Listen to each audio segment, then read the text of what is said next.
mendiskreditkan dari umat Islam tidak hanya di negara Amerika Serikat namun juga di luar Amerika Serikat. Kita sudah bergabung dengan kedua narasumber pada pagi hari ini. Sudah ada Ustadz Syamsi Ali, Imam Masjid New York, Amerika Serikat. Assalamualaikum, selamat pagi Ustadz. Selamat pagi waktu Jakarta. Ya, waalaikumsalam warahmatullahi wabarakatuh. Selamat pagi. Kemudian juga ada Prof. Hikmahanto Juwana, Guru Besar Hukum Internasional. Assalamualaikum, selamat pagi Prof. Hik. Selamat pagi. Assalamualaikum warahmatullahi wabarakatuh. Waalaikumsalam warahmatullahi wabarakatuh. Saya mau ke Ustadz terlebih dahulu. Ustadz, sampai pagi ini setidaknya kan penghitungan juga masih berlangsung ya di sana. Kalau melihat selama kampanye di sana nih, kita lihat dari angle, dari perspektifnya kebijakan terhadap umat Islam gitu. Anda menganalisisnya gimana dari kedua kandidat ini? Ya, saya kira tidak perlu sebuah analisa ya. Saya kira terang-terangan bahwa kebijakan Donald Trump, dan bukan hanya sekedar kebijakan, tapi lingkungan yang terbangun, situasi yang terbangun dengan kepemimpinan Donald Trump di Amerika itu memang sangat rasis dan anti non-white, anti-Islam dan anti bahkan semua minoritas lah. Dan karenanya saya kira bukan rahasia lagi bahwa pastinya minoritas di Amerika termasuk komunitas Muslim mendukung Joe Biden. Apa yang dilakukan Donald Trump tahun 2017 dengan apa yang disebut dengan Muslim ban, ingin melarang orang Islam masuk Amerika, saya kira sesuatu yang cukup memukul bagi kita komunitas Muslim. Karena pertama bukan saja bahwa itu akan menghalangi kebebasan kita sebagai komunitas Muslim di Amerika, tapi juga saya kira itu bertentangan dengan konstitusi Amerika yang sesungguhnya tidak bisa melakukan sesuatu atas dasar kelompok tertentu, apakah itu agama, apakah itu ras dan sebagainya.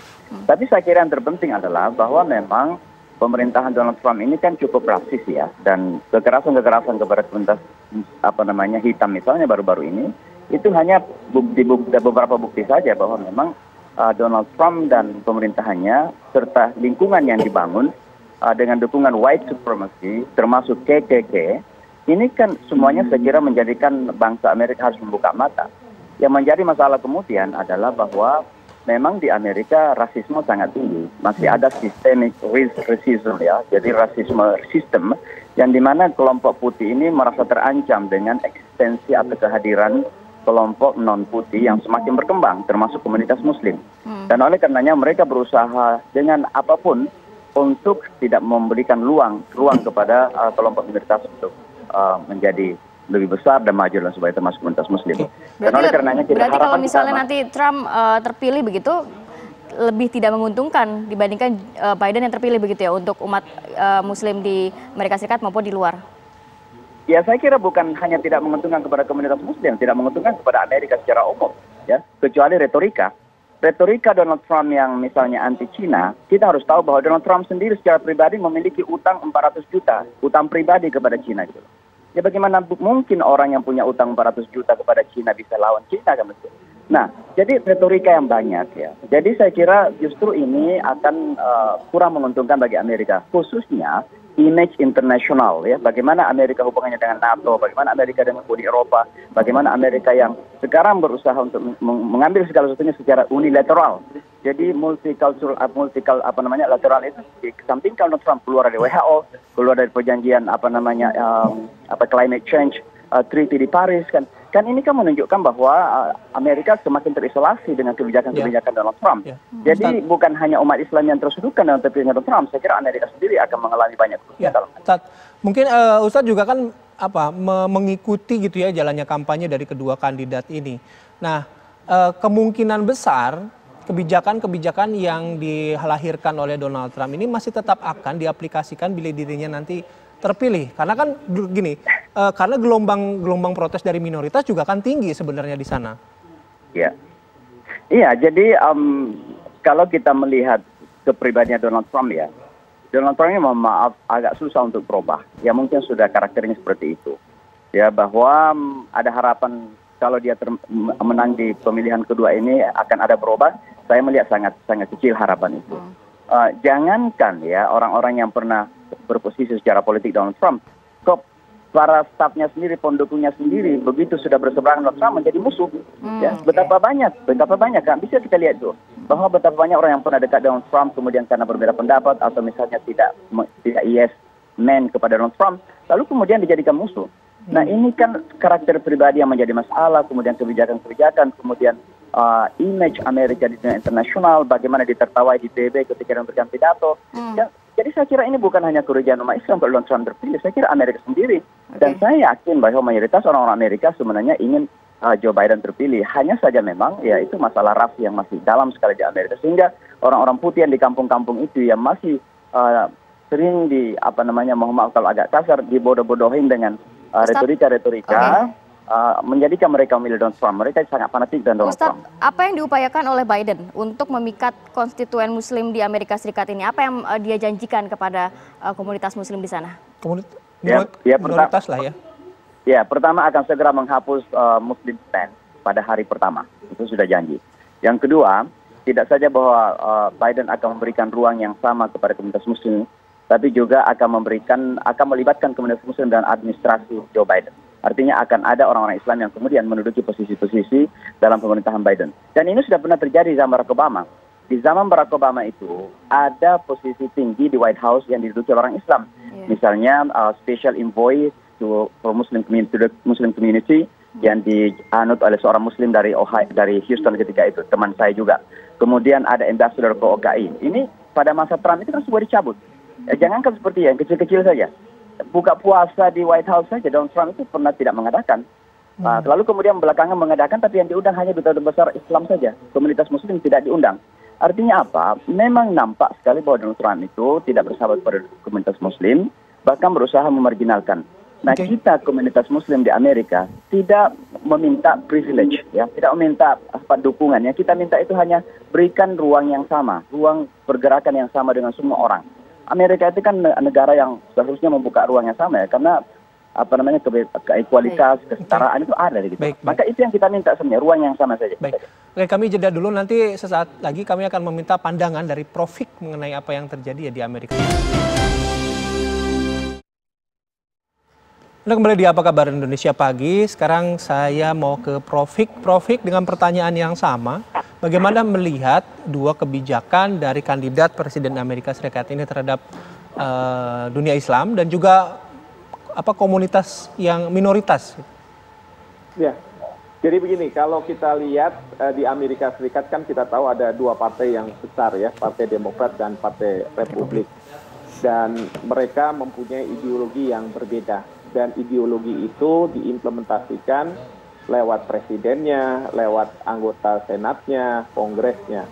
Nah, kalau kita bicara dua partai besar ini, mereka ini dalam konteks minoritas, kalau Partai Demokrat itu dia membuka minoritas, lebih bersahabat dengan minoritas. Tetapi kalau Partai Republik cenderung ingin mengatakan bahwa kulit putihlah yang seharusnya mempunyai kedudukan yang lebih gitu ya. Nah ini yang menjadi perbedaan antara Partai Demokrat dan Partai Republik. Dan ini diwujudkan dalam siapapun yang menjadi presiden. Jadi kalau misalnya Partai Demokrat seperti Barack Obama, mungkin juga nanti Joe Biden, dia akan lebih membuka tangannya kepada minoritas, baik itu kulit yang ada di Amerika Serikat, ya, Hispanic, yang Islam, yang hitam, ataupun dalam konteks pria dan wanita. Wanita dianggap minoritas, lebih favorable ke sana. Sementara kalau kita tahu Partai Republik, maka mereka akan lebih cenderung berpihak pada kelas menengah ke atas, lalu kemudian juga mereka yang berkulit putih.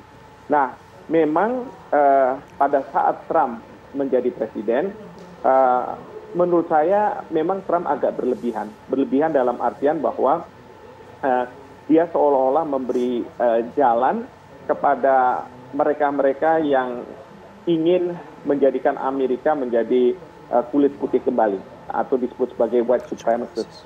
Nah ini yang kemudian banyak ditentang oleh rakyat Amerika dari minoritas, walaupun dalam formalnya bahasa yang disampaikan oleh Presiden Trump tentu tidak demikian. Dia ingin memberikan kesempatan kepada semua. Bahkan kemarin Hakim Agung yang dipilih oleh Trump adalah seorang wanita.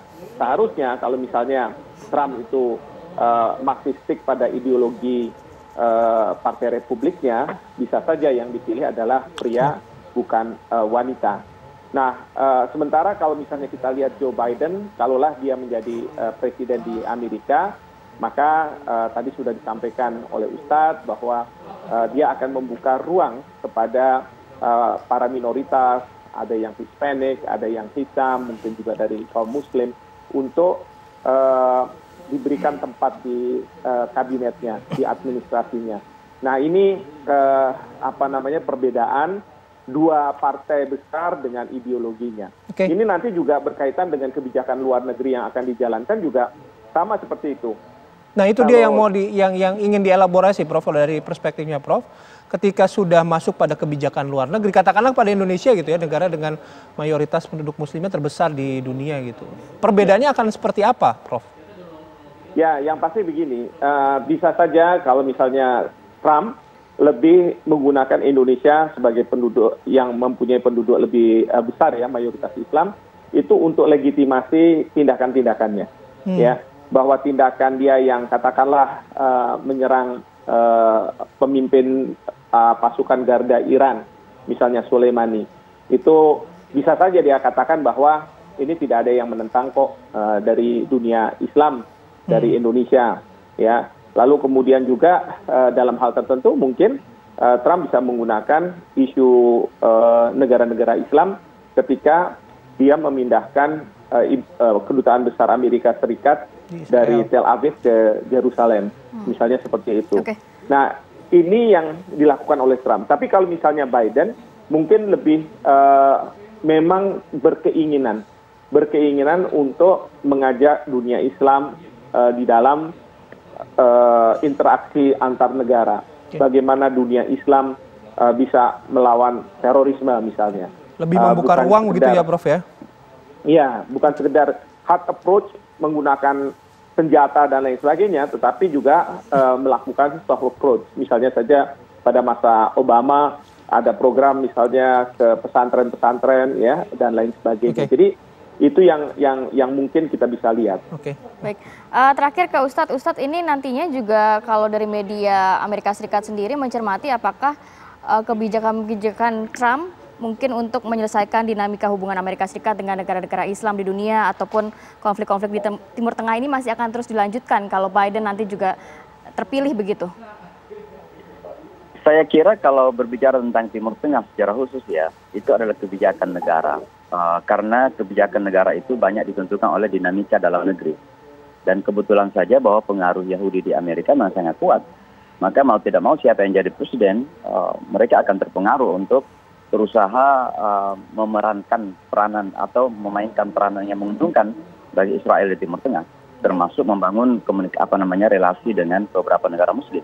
Jadi itu sesuatu yang boleh dikata tidak dipermasalahkan siapa saja menjadi presiden. Karena tergantung dari dinamika dalam negeri. Nah, disinilah peranan umat Islam bagaimana bisa melakukan perubahan agar terjadi perubahan dinamika dalam negeri Amerika.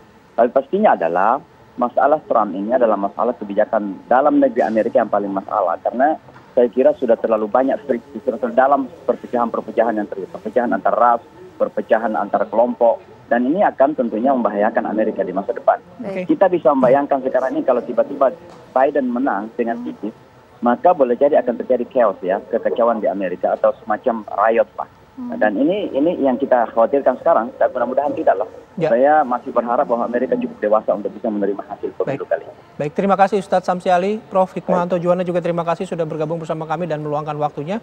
Semoga sehat selalu. Assalamualaikum warahmatullahi wabarakatuh. Assalamualaikum warahmatullahi wabarakatuh. Baik, kita masih ada satu segmen terakhir, tetap bersama kami di Apa Kabar Indonesia Pagi.